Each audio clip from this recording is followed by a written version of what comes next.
Pejuang Houthi Yaman mengklaim berhasil mengungkap jaringan mata-mata yang bekerja untuk Amerika Serikat dan Israel. Petinggi Houthi, jaringan tersebut telah aktif di berbagai lembaga di Yaman sejak tahun 2015. Laporan itu disampaikan Kepala Badan Keamanan dan Intelijen Houthi, Mayor Jenderal Abdul Hakim Hashim Al-Kaiwani pada Senin 10 Juni 2024. Ia menyebut jaringan mata-mata Amerika Serikat Israel bertujuan untuk mengacaukan perekonomian Yaman lewat pengumpulan informasi dan sabotase. Jaringan tersebut juga dituding merusak sektor pertanian dengan meningkatkan serangan hama hingga mendongkrak impor. Dengan begitu, ketergantungan Yaman pada pihak asing akan meningkat.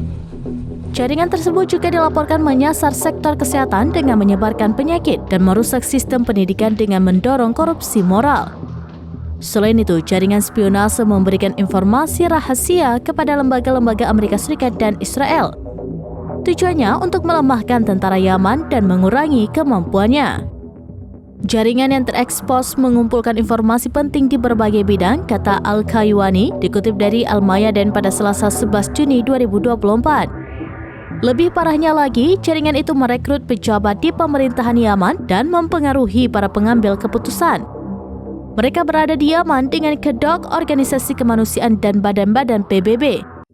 Namun hingga saat ini Houthi belum memberikan rincian terkait kewarganegaraan para tersangka yang ditangkap.